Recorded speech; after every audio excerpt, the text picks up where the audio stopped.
I've come to the floor today as a United States Senator, of course, but also as a former soldier who served in uniform the last time a president rashly sent our men and women into an unjustified war in the Middle East.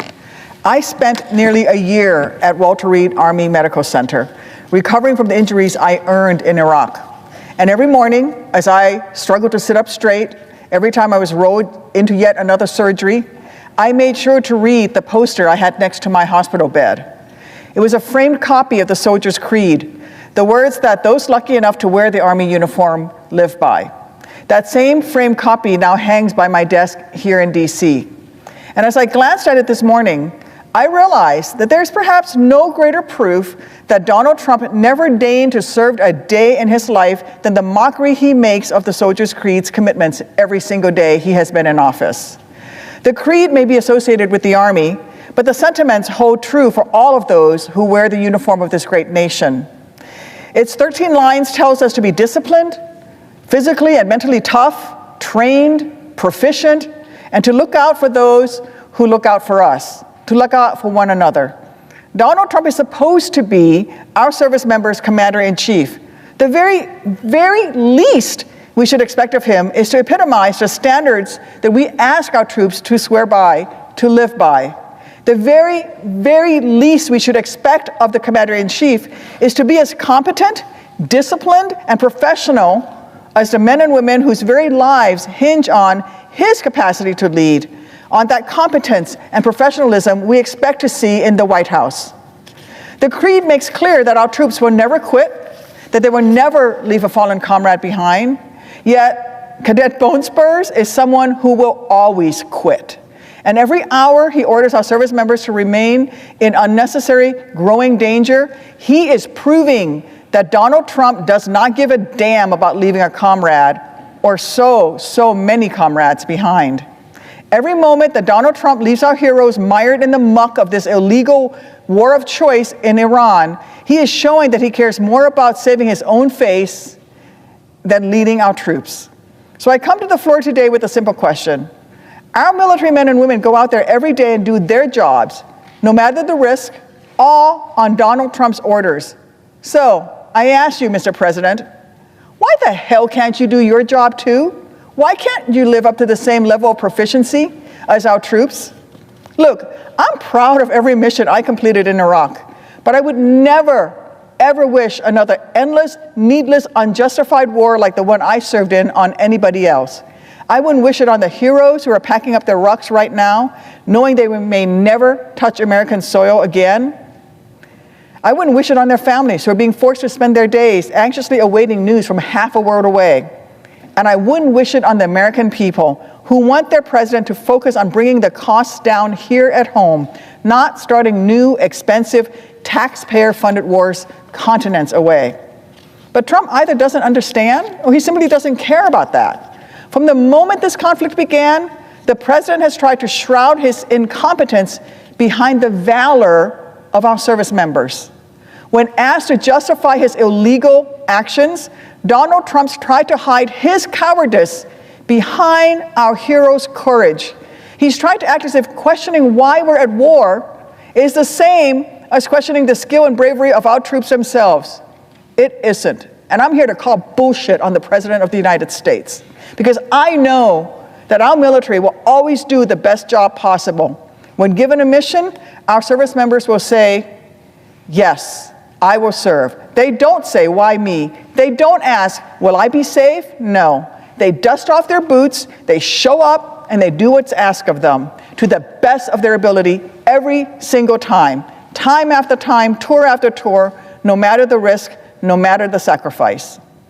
They will always execute their orders to the maximum capability of their professionalism, and they are proud to do it. That isn't the problem. The problem here is that the person who's supposed to be leading them spends more time talking about his Marie Antoinette ballroom than he does sitting in the Situation Room trying to get us out of this war. The problem is the guy who claims to be making America great again looks at the word America and only sees the letters M and E in the middle of it. The problem is that the commander-in-chief not only has no idea what the end state is like for his war of choice, but properly doesn't even know what the term end state means at all. The problem is that even in the last 2 weeks, the man who is in charge of our nation's nuclear codes has himself gone increasingly nuclear. He's not believing literal war with Iran is enough. He's now gone on to proverbial war with the Vatican, choosing to pick fights with the Pope of all people. The Pope! Rather than try to engage in any semblance of real diplomacy to end the conflict in the Middle East. He's threatened to annihilate an entire civilization, terrifying people overseas and here at home who are understandably worried about retaliatory strikes. And now, after one half-assed day of so-called negotiations with Iran, he's whipsawed to the next risky frontier in the region, a dangerous, complex, partial military blockade of the Strait of Hormuz, launching it at our nation's expense with no justification, no explanation, or any real plan of what comes next. His only plan seems to rely on the valor, the willingness to sacrifice, the professionalism of our military men and women. But let me tell you, that is not enough. They need a true commander. But Trump is Trump, and he is actively, unabashedly telling us how to ignore what we are all seeing with our own eyes. He's trying to declare mission accomplished despite his obvious failures at every single turn. He's declaring, and I quote, "We did it, we're winning," after all signs point to the opposite. We're still at war. Americans are still at risk. Civilians across the region are still dying for no reason that anyone can truly articulate. In reality, the only thing that Donald Trump has accomplished over the last 6 weeks is more chaos. Because of his choices, a new younger Ayatollah is in charge, who seems even more radical than his father was. 13 American heroes have been killed, with hundreds more wounded. More Gold Star parents are grieving their children. And more American families are struggling to afford the spiking gas prices. They're unsure if they can pay even more every time they go to the gas station. But they have to, because they need to get to work. They've got to take their kids to school. They've got to take their aging parents to the doctor. The farmers of Illinois, the farmers of this great nation, have seen at the time that we should be planting, their input costs skyrocket because of Donald Trump's war of choice. Look, war is always tragic, but when it's preventable, when it's unjustified, it's not just tragic, it's a travesty. Trump wouldn't let himself be dragged in by the bone spurs to serve in Vietnam. So how dare he drag our nation into a war of his choice today? But this draft dodger, this 5-time draft dodger, is too infatuated with maximum pressure to make a serious effort at even minimum diplomacy. Once again, the Trump foreign policy doctrine has proven reckless, senseless, and dangerous. A doctrine in which fact and fiction are one and the same, one in which our commander-in-chief seems to come to military decisions by virtue of temper tantrums and announces them via tweet in the middle of the night, and one in which avarice outweighs advice every single time. Look, unlike Trump, I actually know what it's like to leave your blood soaking into the desert sand a half a world away. So I know what it's like. I know what it's like and what is at stake for the troops this administration is sending into harm's way. We must safeguard their valor and their professionalism by doing our jobs. I can tell you this, it's a whole lot easier to cover your eyes and order other Americans to sacrifice their children and sacrifice themselves if you don't have to do any of the sacrificing yourself. It's easier to send other people's children to fight in a war if you know your own children are cozy in a penthouse suite somewhere. It's easier to ignore the everyday realities of war from inside the hallowed halls of the White House, where you've got McDonald's being door-dashed to the Oval Office. But it's nearly impossible. It's nearly impossible if you've been actually outside the wire yourself. So I've come to the floor today to keep true a promise I first made over 2 decades ago. I ran for Congress, not because I wanted to be in Congress, not because I wanted to be a congressman or a senator. I ran for Congress to honor the men and women who carried me out of that bloody war zone. I made a promise that when the drums of war started beating again, I would be in a position to make sure that our elected officials fully consider the true cause of war, not just in terms of money, but in human lives and in the sacrifices of the men and women who wear the colors of this great nation.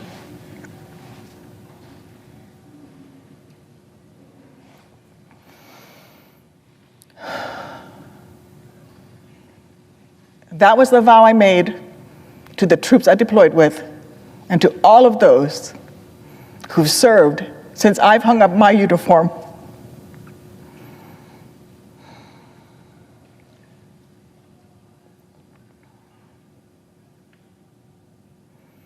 I'm here today under this great Capitol dome to keep that most sacred oath, because right now, thousands of our troops are ready to do their jobs, even if it means laying down their lives. And it's tragic, it's disgusting to me that even as they prepare to do their jobs, our president and some members of this chamber seem so eager to neglect their own. So as those drums of war echo louder than they have ever in years, I am here to remind Donald Trump that he does not have the authority to unilaterally force us into war. He may never have read the Constitution, but I have. So let me direct his attention to Article 1, which makes clear that only Congress has the power to declare war. We are the ones tasked with deciding when and how Americans are sent into combat. We are the ones charged with that most solemn duty. Yet Trump is acting as if Article 1 simply doesn't exist, as if obeying the Constitution is optional, as if our founding document is just a yellowing, crumbling piece of paper that he can crumble up and toss into the garbage can at will. This must not be a partisan issue. No matter if you're struggling to pay rent, or if your name is plastered in fake gold on a building on Fifth Avenue, no one can ignore the Constitution, especially if you've sworn an oath to defend it. No matter if you're a Mar-a-Lago worker pulling down double shifts or the President of the United States, no one is above the law. Look, I believe fully that there are certain solemn, urgent times when our military must be called upon to defend us. There are certain moments when the threat in question is significant and imminent, instances when military force is the most effective tool at hand, and that using it is necessary to protect America and her interests. The thing is, from what little information the Trump administration has shared publicly that he hasn't immediately contradicted, and sometimes the same sentence, this was not one of those times. But if the administration thinks that I'm wrong and there was imminent, reasonable, actual threat to America, then guess what? The floor is theirs. Come to the Senate. We're just 20 minutes from the White House. It's not hard to find. It's even faster in your motorcade, Mr. President. It's not hard to find us. We're the building with a big dome on top. We're only a 20-minute walk. Trump knows where the Capitol building is. It's the spot he told the insurrectionists to march towards on January 6th. So if his team actually believes that war is unjustified, then they need to come to Congress and do their jobs. Explain their case, giving the American people a say through their elected representatives, the members who sit at every one of these desks in this chamber. They need to respect the American people enough to finally tell them why they're being forced to bear the cost of this conflict, both in dollars and cents and daughters and sons. They need to respect our service members enough to prove why war with Iran is worth more children growing up without their mom or dad. They need to make it clear that they've thought this through and well enough that they can actually articulate what an end state with this war of choice in Iran would even look like. Then, when their case has been made, when the debate here in Congress is completed, then the members of this chamber must vote. It's our duty Yes, it is our burden. It's the least we can do for those who are willing to sacrifice everything to safeguard this democracy. But if the Trump administration refuses to do that, if they refuse to adhere to the Constitution, well, then it begs the question, what are you hiding? What are you hiding, Mr. President? We already know you're incompetent. What else are you hiding? Look, we've now been at this war of choice, of Trump's choice, for a month and a half. Thousands are dead, grieving, wounded, suffering. Only someone as inept and unfit, someone as callous and cruel as Trump would see this as winning. Only a draft-dodging coward would think that this is the right way to engage in a war. Only a man so unqualified to be commander-in-chief would be proud to keep on risking our heroes' lives without even a concept of a plan for how to get them back home without risking more graves at Arlington. We can't let this chaos continue unchecked. As our troops continue to sacrifice whatever is asked of them, we senators need to do the absolute minimum required of us. That's why this week I'm calling up my War Powers resolution demanding that the Trump administration finally end this illegal war and to call for some actual public oversight and accountability on behalf of the American people. It will come to the floor for a vote shortly. So to my Republican colleagues, you have a choice, a simple one really. You can vote with me to end this conflict and show that you actually care about putting America first, like you claim, or you can vote to put Trump's ego first, proving that when push comes to shove, you care more about protecting Trump's thin skin than the Constitution that you swore to defend. At this point, it's pretty clear. Donald J. Trump will always be more interested in looking out for his own self-interest rather than truly serving American interests. A Senate speech is making waves across Washington after a combat veteran senator delivered one of the most emotional and confrontational speeches we've seen this year.